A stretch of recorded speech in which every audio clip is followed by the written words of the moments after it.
Welcome to Nation Watch. It's Sunday, 16 June 2024. It's Father's Day. On behalf of the leader, executive, and members of the People's National Congress Reform, and indeed the parliamentary opposition, I take this opportunity to extend best wishes to all fathers across this nation and wherever else you may be watching us from.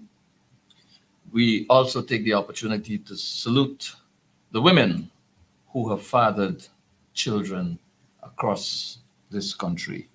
Thank you very much for molding great minds and contributing to the development of our country by so doing. Happy Father's Day to you all.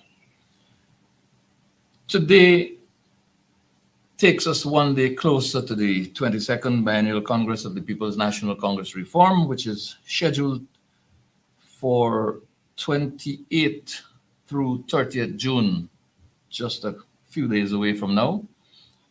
The excitement is gaining momentum. We understand from the information released so far that there are 7 nominees for the office of Leader of the People's National Congress Reform. We know that notices are being or have been sent out to nominees, and we anticipate in a few days we will be getting responses and declarations from those who are actually going to be contesting and those who may withdraw. It is the standard operational procedure. Persons are given an opportunity to determine whether or not they accept nominations and will be contesting. We wish all nominees success in their endeavors, and we look forward to a wonderful Congress come 20th through 30th June 2024. We're growing closer and closer to regional and national elections. We anticipate they'll soon be called. The political temperature is increasing in the Cooperative Republic of Guyana. Most recently, there was a release from the United States Treasury, United States Department of the Treasury, and the wind is blowing heavily towards our country, and what is being revealed suggests that we may soon have national regional elections. With me today to discuss sanctions and silence is Mr. Elson Lowe. Elson is an economist and is an advisor to the leader of the opposition. And Elson, over the last 2 years or so, has established himself as an authority on subjects such as these. Welcome, Elson, to Nation Watch. Thank you, Marv. You know, it's always good to be on. Always happy to have a chat. I was telling you I got to steal that shirt. It's particularly nice. But yeah, it's always good to be on. Of course, unfortunately, today we're talking about some real risks that we face in our country. So we're going to go through those and try to give Guyanese some perspective as to what these announcements mean and how the government really should approach what's going on going forward, so as to ensure that Guyana is not subject to further sanction. And really try and help Guyanese understand some of the implications when it comes to corruption and the negatives that the country is facing and has been facing due to the PP's facilitation of corruption. Let's go into this release. It's headed Treasury Targets Corruption Network in Guyana. The People's Progressive Party has been denying this deep-seated and prevalent corruption in our institutions across this country. But I want to take an excerpt from this document, which says, and I quote, "Today's action underscores our commitment to holding accountable those who seek to exploit Guyana's underdeveloped gold sector for personal gain. Treasury, in close coordination with all partners in the U.S. law enforcement, will continue to take action to safeguard the U.S. financial system from abuse by corrupt actors." We are being told that there's corruption in Guyana. by an external source. Sure. We are being told that the Guyanese authorities clearly did not detect the particular form of corruption that this document addresses. And we're further told that there's coordination of US agencies in this investigation into this high level of corruption. We do not see any indication of a coordinated approach by the US authorities with Guyanese authorities, which raises, in my mind and in the mind of the average citizen of this country, serious concern. What could be responsible, Elson, for us not to be able to detect this using local agencies, and what can cause the Americans to feel that they needed to deal with exclusively with their agencies and not local agencies? Well, I believe that the ambassador did make the remark that they deliberately did not inform the Guyanese agencies about these matters because they were concerned about ensuring that the matters remained secret, private, and so they dealt strictly with their own agencies. On the other hand, us not being able to detect this level of corruption, I would put it another way. There, you have to ask whether the government has any interest, any real interest in dealing with this level of corruption. Under the APNUAFC, we had an interagency task force that was focused on gold smuggling. And record will show that the gold declarations under the coalition government were far higher, something like maybe 50% higher, than they were under the PPP pre-2015. And then from 2020 going forward, somehow the gold declarations in Guyana fell back to the level that they were in 2015.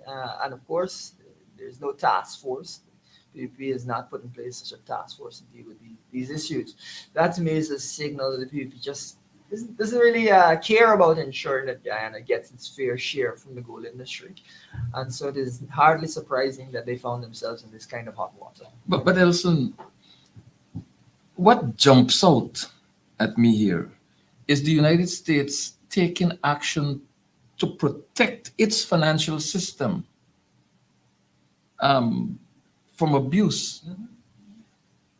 And this protection seems to be not just protection from one or two Guyanese operatives, but from Guyana's institutional grounding, it would appear. Look, let's look at the Guyana Gold Board. Not the Guyana Gold Board so much, but the Guyana Geology and Mines Commission. They're required to monitor activities in the gold industry. Yeah. From prospecting to production Yeah. to sale, declaration, exports. They're responsible for issuing the requisites, permits, and licenses throughout the process, and they're responsible for hands-on monitoring. And here is the United States saying, look, we have to protect our financial institution, our financial system from abuse by corrupt persons. There obviously is a collapse of systems at this institution called the Guyana Geology and Mines Commission, and quite possibly the level of the Gold Board, the Guyana Gold Board. And the prevalent operative word in this document is corrupt and corruption, two words that you can't use in the Guyana Parliament, lest the speaker shuts you up. So maybe we won't be able to discuss this in Parliament without experiencing the wrath of the speaker. But this failure at GGMC seems to be an engineered failure. What are your thoughts on such a failure and its implications? Well, it certainly shows that there's a total loss of faith in Guyana's institutions like the GGMC by the US. But the other thing that I want to give you viewers some perspective on, which is one of the reasons the US has decided, as it says, that it must protect its financial institutions from abuse, is that really when you've got smuggling and people benefiting from allegedly benefiting from bribery, that triggers the secondary crime of money laundering. Because essentially the initial crime is the bribery and the smuggling, and then using the US financial system to carry out any of those activities, whether it is selling gold in the US and so on. That triggers the secondary crime of money laundering. And so there must have been an apprehension by the US that this scheme or these mechanisms were becoming so grave that it was going to ensnare folks in money laundering. Now, for us to have the US step in to because it is concerned about these types of things on that level, to me indicates that we are looking at a situation in which there are almost no functioning controls, and in which Guyana is again in a position where we have to ask whether it will be blacklisted. That is a real concern. And so I know that the evaluation, the CFATF evaluation of Guyana's financial system has recently been completed. But for the next round, if we don't deal with clean up our institutions, we are going to be putting ourselves at risk of being blacklisted as we were before. Look, Guyanese citizens need to know that this United States Department of Treasury release speaks to a period between 2019 and 2023. This document discloses that in that period, 10,000 kilograms of gold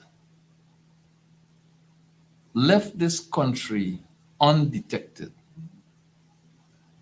In other words, 10,000 kilograms of gold was undeclared or underdeclared in shipments of gold leaving this country, most likely through legal channels with underdeclaration.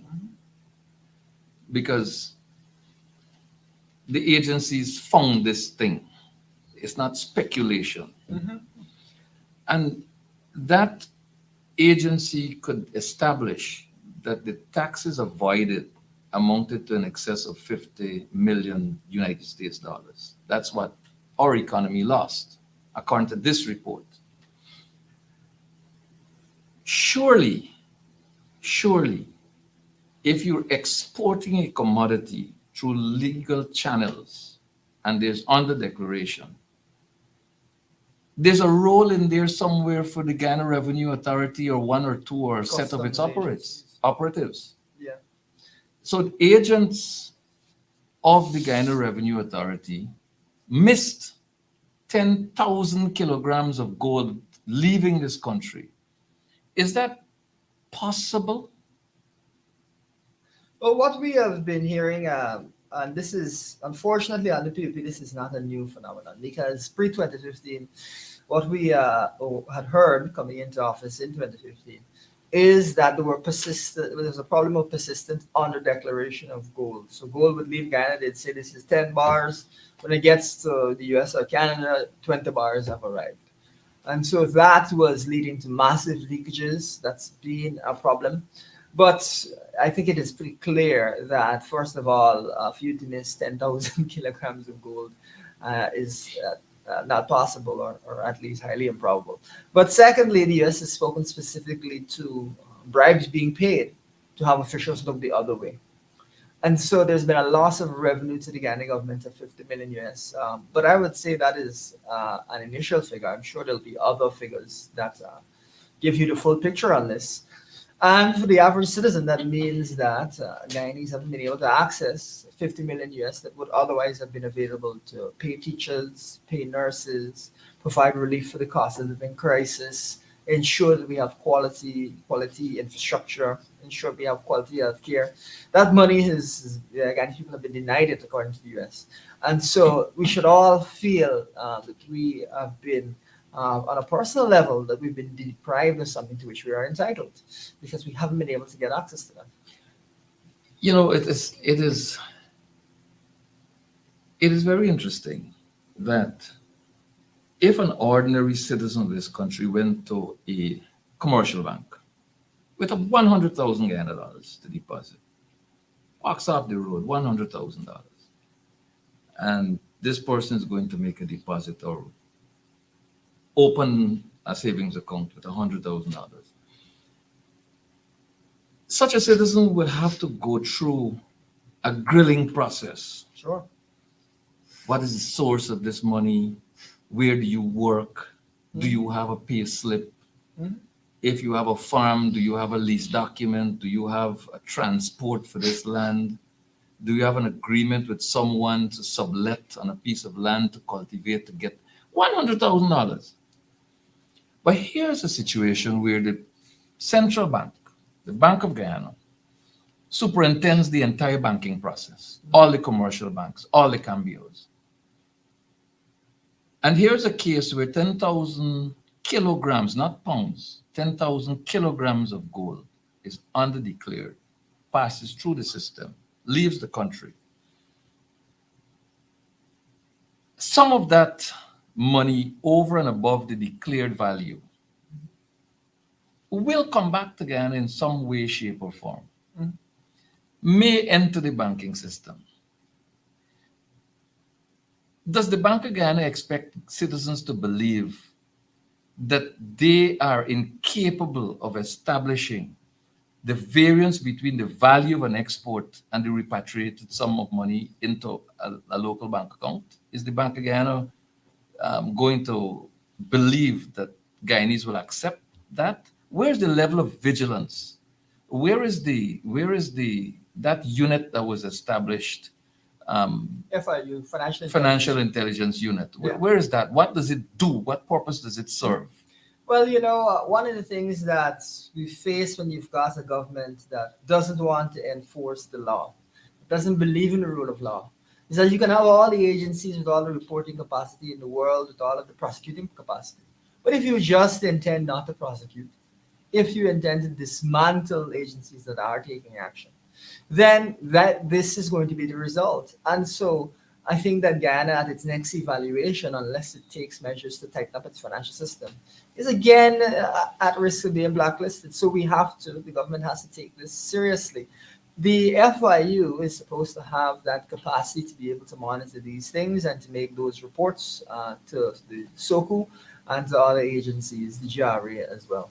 But that's not the way that the government has decided that they want to approach things, where they work closely with the FIU to ensure that we don't have these kinds of questions arising about Guyana. And the consequence of not doing that is that we're now faced with, as my elders would say, if you don't want to hear it, it's not feel. You know that expression? That is Yeah. unfortunately what we're I looking know at the right experience. I know the feeling too. I being a hard ears little boy. Well, there you go. Your ears hard. That's a version of it. So this report goes on to say, quite frighteningly, Mm. this, viewers, this is not Mervyn Williams and Elson Lowe making up a Nancy story. Nancy stories for Thursday press conferences out of Rap Street.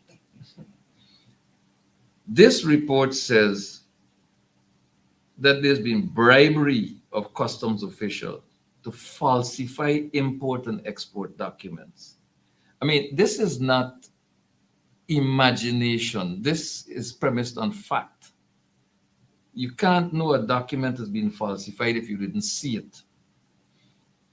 As well as to facilitate illicit gold shipment, that bribes have been paid to Guyanese government officials to ensure the undisrupted flow of inbound and outbound personnel that move currency and other items on behalf of the sanctioned persons.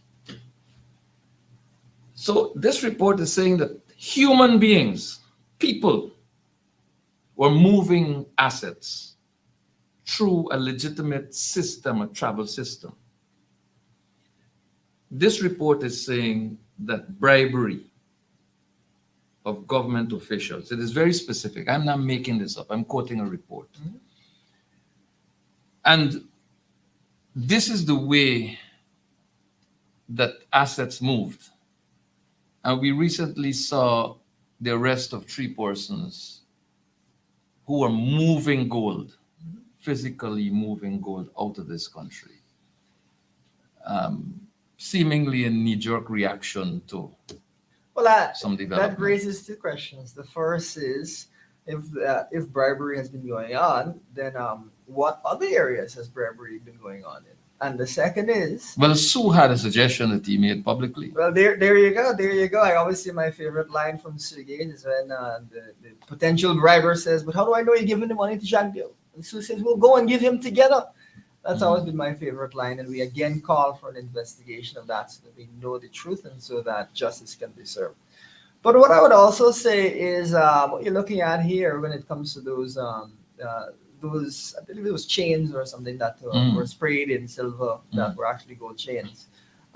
When you look at allegations of bribery to this extent, it kind of makes you think that those folks just didn't bribe the right person or they didn't. No, I think I think Kinda that makes it funny. the normal procedures were followed, but persons recognized that sanctions were there, and so therefore they were going to, There you act go.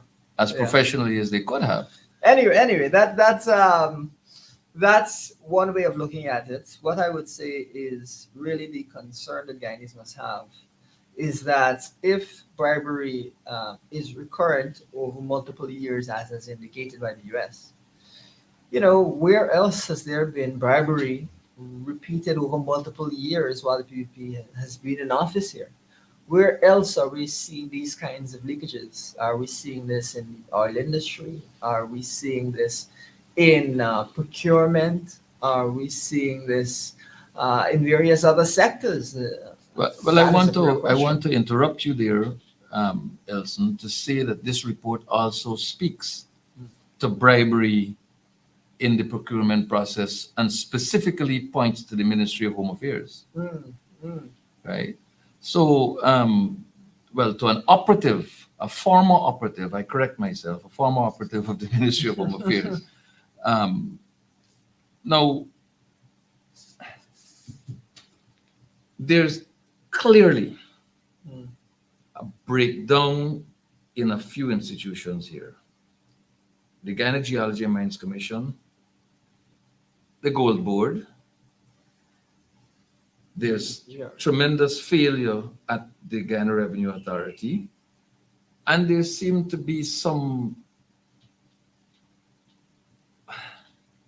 missing links, some absent oversights at the Bank of Guyana. More if you use the wrong word, you should use the word several. You also have to add the FIU. Yeah, You also have to add the procurement SOCU. process in its total. You also have its to add totality. the Ministry of Home Affairs and the procurement process there. I would say it seems to me the U.S. is indicating that some of the things that we should look at more closely in this country is there was a fire station that was built under Mr. Saint Thomas's time. Let me just read this Sure. insert to support this what you're saying here. The OFAC, and this is quoting from the release, the U.S. Department of Treasury release, is designating Thomas, the PS to whom you referred, for being a foreign person who is a current or former government official, or a person acting for or on behalf of such an official, who is responsible for or complicit in, or has directly or indirectly engaged in corruption, including the misappropriation of state assets, the expropriation of private assets for personal gain, corruption related to government contracts, or the extraction of natural resources or bribery. This is what the U.S. Department of Treasury had to say about that sanctioned person. I just had to add it into where you were going. Absolutely. And so, really, what you would expect of a government that is acting with integrity is that contracts that were awarded under her time in office should be reviewed, investigated to identify whether or not these are contracts that have been awarded corruptly and whether charges are due. Now, if the PDP engages in that kind of an investigation, I would be pretty surprised because there have been multiple allegations over the years, credible allegations, that have had no investigation. What they said about the allegations coming out of Sugate, Vice News, was that no report had been filed, therefore there could be no investigation. Um, they have never taken corruption seriously. They are happy to engage in corruption. They are focused, I would say, on corruption. And so as a result of that, as I say, you don't want to hear, so you got to feel. Well, the People's Progressive Party has had something to say through its general secretary. I do not know if the general secretary of the People's Progressive Party was speaking on behalf of the executive. And so I'm constrained to suggest that the executive is alarmingly silent. The executive president of this country has said nothing about these allegations of corruption. Well, I don't even know if they're still allegations or revelations. Mm. The collapse of those institutions that we have spoken about, and it would appear as though those institutions did not collapse because of the inability of the persons managing them to properly manage, but collapse because of bribery and corruption. Yeah. The time has passed for the president to address the nation on this issue, which has Absolutely. tremendous negative implications for this country going forward, Absolutely. particularly the economic sector going forward. Writing to the US Secretary to the Treasury asking for information only magnifies the incapacity of these agencies to do their functions, to perform their functions effectively in the face of sustained corruption as identified by this report. Other agencies have been very loud, very vocal on far less issues. Mm. The Georgetown Chamber of Commerce and Industry, the Private Sector Commission, the Guyana Bar Association. I imagine that these organizations must be making a very careful study of the issue of sanctions and will eventually make public statements. I cannot, however, understand why the executive president of this country has not addressed this issue in any way, shape, or form. And the clock is ticking. These institutions fall under the government of Guyana. The president presides over a cabinet of ministers who have responsibility for these various sectors. The ministers have not spoken. The president has not spoken. The general secretary of the People's Progressive Party, who is the authority on all subjects in Guyana, has spoken. But let's hear the president, the chairman of the cabinet, speak to these issues. Why is the president so silent, Elson? Why is he silent on these matters? Well, Marv, we got to peel back a couple layers here because it's an issue that has a couple important elements of it. But let us, speaking hypothetically, let us say that these allegations are true. What I believe is going on, or what would be going on, is the PDP is engaged right now in an exercise of figuring out who might be in trouble and who might be sanctioned next. And of course, and again, this is if these allegations are true, that could include the president. So they're hunting around right now to try and figure out what is the extent of the risk. The private sector organizations in the country who, because of the economy's, how intertwined the economy is with the individuals that are involved, are also trying to identify their linkages. And so if these allegations are true, as the US is indicating that they are, what you're seeing right now is silence because of panic and confusion. They're trying to figure out who might be next, what is at stake, and how best to address it. That is one element of this. The other element of it is we must understand that, as you're saying, the president, as the head of this state, has a responsibility to assure Guyanese that the government is going to be dealing with the allegations in such a way that is orderly and ensures that the economy is insulated from any further sanction, and to ensure Guyanese that he and his government will deal with corruption and will ensure that there is a system that they can have faith in. His silence to me is a dereliction of duty, and it is utterly disgusting. He needs to come forward. However, if these allegations are true, let's work from that hypothetical standpoint, and that's what the US is saying, then the president might be a bit distracted more because the president is trying to figure out if he's next. Well, it's interesting from the perspective as well that this gentleman is presiding over the collapse of national institutions that are necessary for Yes. carrying this country forward, for managing the economy of this country. And they've all collapsed around him.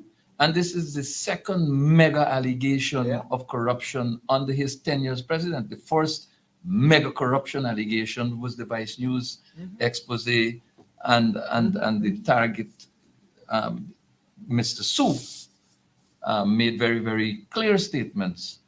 And here we are now with the government of the United States, one of the departments of the United States. So not a media agency, but a government. Yeah, you We've know, gone even further than the last allegation. precisely. Yeah. And here is a government department in the United States saying they're working exclusively with the partners, their partners in the US, not their not their counterparts in Guyana. Yeah. Now, with this level of corruption under Ali's presidency, I mean, what is the future of this country under the People's Progressive Party? You alluded to links on who might be next and all that. In this release, one of the sanctioned persons was a candidate for the People's Progressive Party, the last local government election, and is sitting councillor at one of the local democratic organs. Another of the sanctioned persons, until the sanctions came, sat at a very high decision-making body in the People's Progressive Party, its Central Committee. Yeah. And that person still holds a very senior public service position. That position is equivalent to the CEO of a ministry. That person is now on leave. Payments still have to be made. Emoluments still have to be paid. It didn't say that you're on no pay leave. It says that you're on leave. Yeah, that's a tricky one. So how do you pay? Do you go depositing money into a bank account? Does this person still have access to a bank account? Yeah. If that person does, is that in compliance with the sanctions? If the person does not and it's not compliant with the sanctions, what does that mean for the monetary management of our country? Yeah. Well, one of the the word that we use in the financial industry, which you're alluding to, which is why I've called on the government to conduct a risk assessment so that there's an orderly way that we navigate this, is a word called contagion. What happens is, because of the links between financial institutions, if a crime is carried out or if there are sanctions that are on a particular individual, it can spread from institution to institution.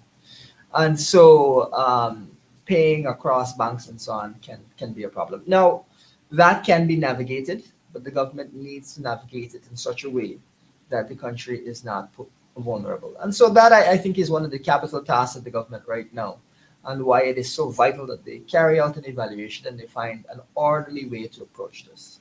That, to me, is really critical. The permanent secretary, having had her hands on various contracts, having had our hands on various government business, that must all be reviewed so that we can identify how we best navigate this to ensure that we first of all, that we don't create further problems, and second of all, that we are able to find a way out of this that is smooth.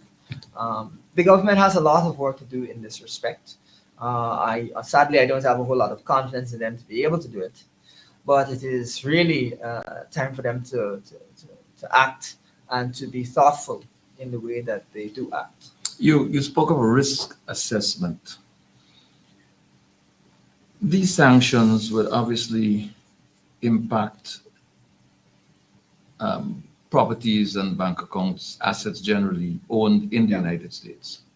Do they extend to assets owned in Guyana? Do they extend to the utilization of financial assets in Guyana being strictly prohibited? Would the finances of sanctioned persons in the banking system be placed on freeze in Guyana? And if banking financial assets in this country will be frozen at the level of the banks, that means that a significant chunk of money will no longer be available for use in this country, because we're probably talking billions. How is that going to affect the banking institutions, the commercial banking institutions in this country, in terms of available money for investment? Well, one of the things that we must have clear in our minds is that once you're doing business with the US, you will have to comply with the sanctions. So any bank that is doing business with the US, that is to say, any bank that is sending and receiving money from the US, will have to comply. However, if there are institutions that are not trading with the US, they do not necessarily have to comply. They can kind of isolate themselves. So that, as I said, when you're talking about an orderly way to approach it, that's probably something that would have to be looked at. The other side of this, however, is that sadly we will be depriving, due to the PVP's negligence, we're now put in a position where we're depriving our financial institutions of capital which would otherwise have been available. Now, if the PVP had been doing everything above board, there need not have been this crisis. But unfortunately, that has been the result of PVP's actions. And so our financial institutions must, even internally, have their own risk assessments as to how they're going to approach this, and ensure that they do not get themselves tangled up. Now, what the government needs to do, however, is to provide them with guidance as to how to approach this. Because so long as they're doing business with the US, they can be subjected to these sanctions. There's also an element of this where so long as US currency is involved, there could be additional offenses and sanctions that could be triggered. And of course, all of that is against the backdrop of money laundering as a crime. So let me get this clear, particularly for viewers. There's money in a bank. The owner of that money is sanctioned by the United States. The sanctions are the type that are reserved for very, very serious offenses having to do with human rights violation and money laundering and this kind of thing, smuggling. So this bank does business with the United States. In Guyana, it does business with the United States. It trades in United States currencies. These sanctions mean either of two things. Either you don't touch that money or cause it to be touched in any way. It's isolated. If you move that money around, you're not being compliant with the sanction, and therefore the bank can be sanctioned. Now you isolate it, you do nothing with it. In effect, what you do is that you remove from the financial framework a significant sum of revenues, potential loans and investment. Exactly. So what is the impact of either or these two scenarios on the wider economic activity? Yeah, absolutely.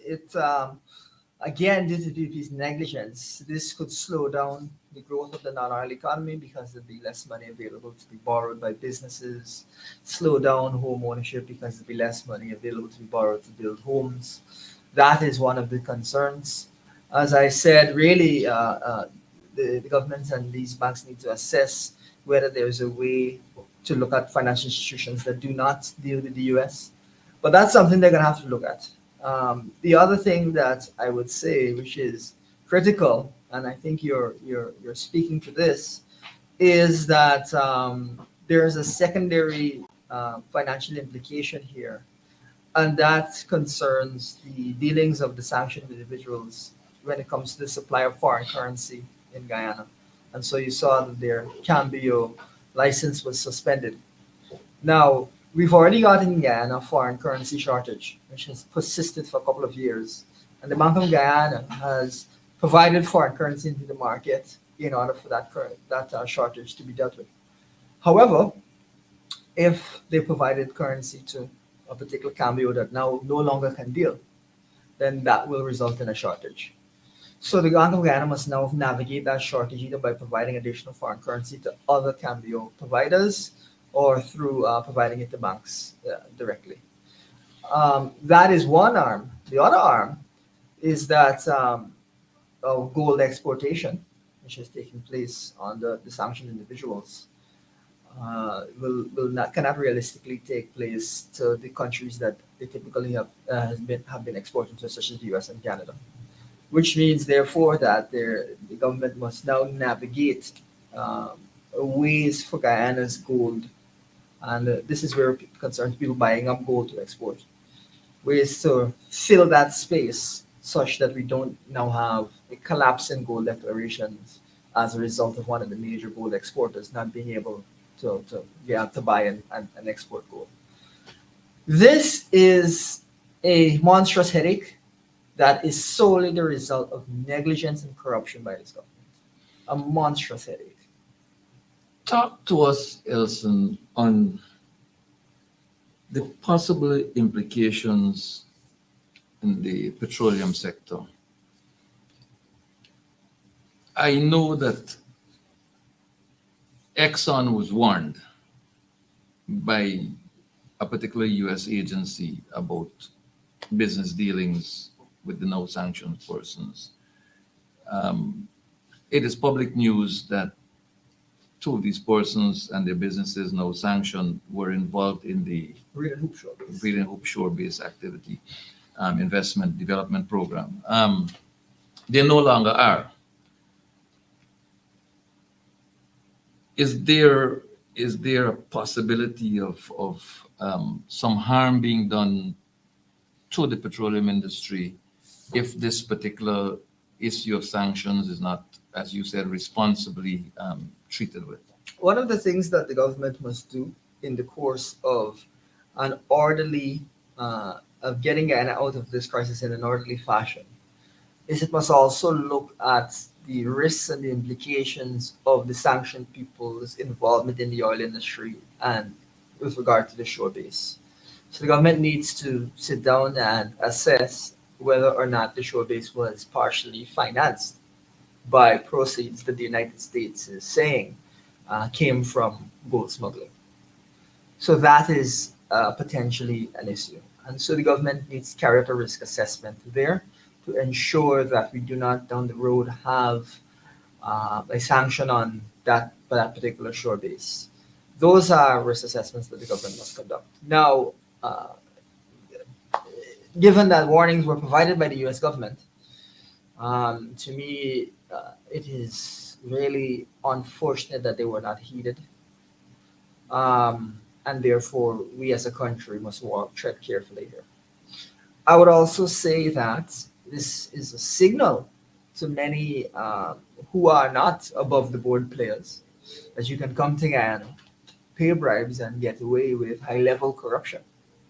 And so, again, the PPP has put our economy in a position where it is vulnerable to those who would come and engage in large scale corruption, high level corruption. This is an embarrassment to our country and continues to put us at risk. And so, One of the things that, as we circle back to the Sue documentary, the Bison's documentary, one of the things that we've repeatedly called to be investigated is Sue saying he paid a much larger bribe for an oil company. What oil company did Sue pay a bribe for? This really shows you that corruption is endemic in the PUP, and that the entire organization is so corrupt that they're willing to put the entire country's financial system and industries in jeopardy. Well, we have already witnessed in this particular Treasury report the system's failure throughout some major agencies, and we have learned that it was not systems failure due to inadequacy of staffing, incompetence of staff members, um, loopholes in policies, Just or due the to the absence of, dollars. it's all linked to corruption, bribery, and corruption. And it takes you, as you pointed out seconds ago, back to the Vice News release about corruption in that high office. This is really troubling news for this country. I believe that Guyanese have not yet grasped the gravity of this Yeah. particular sanction. I don't believe this country has ever faced sanctions such as these before. But I do know that if this whole corruption business is organized as we believe it to be, that government may have tuned its mind, its collective mind, to dealing with these issues, and therefore the silence of the president is extremely troubling. It contributes to the whole uncertainty about where we're going. Are we on a path, or are we just simply floating? What do we do? This can expand. It can go out of hand completely. And I mean, look at Venezuela and how it buckled on the sanctions. Yeah. Its economy collapsed to the point where citizens couldn't get toilet paper to buy. Well, the thing to point out here, Merv, is that our oil revenues are held in the U.S. And so if this government decides that it does not intend to take sanctions seriously, does not intend to take actions, and intends to facilitate corruption, we will find ourselves in a situation where even our oil revenues are under sanction. That is the level of negligence and corruption PUP seems hell bent on putting Guyana in. And to me, the idea that with all of this oil wealth, the PUP is engaging in corruption, it is really tragic. Rather, they should be focused on putting the revenues that we have to good use to serve Guyanese, and not focused on enriching themselves via bribes. That, to me, is totally unacceptable generally, and especially unacceptable as we deal with this new oil industry. Well, the commercial banking sector in Guyana is privately owned, largely. One would imagine that the Private Sector Commission will, sooner rather than later, speak to this issue. The businesses that have been sanctioned are part of the private sector of this country. The government, through its political party, the party that formed the government, is connected in so many ways to what's happening, directly connected. And so we expect something coming, some set of voices being raised on this issue, discussing this issue, and putting the minds of Guyanese citizens at rest, that there's nothing to worry about. But there is so much to worry about here. I mean, more of if these allegations are true, which the U.S. is saying they're true, the president has to put his own mind at ease before he can put anybody else's mind at ease. And if these allegations are true, I would hazard to say that man hasn't slept since. Because he's probably trying to figure out what next to do.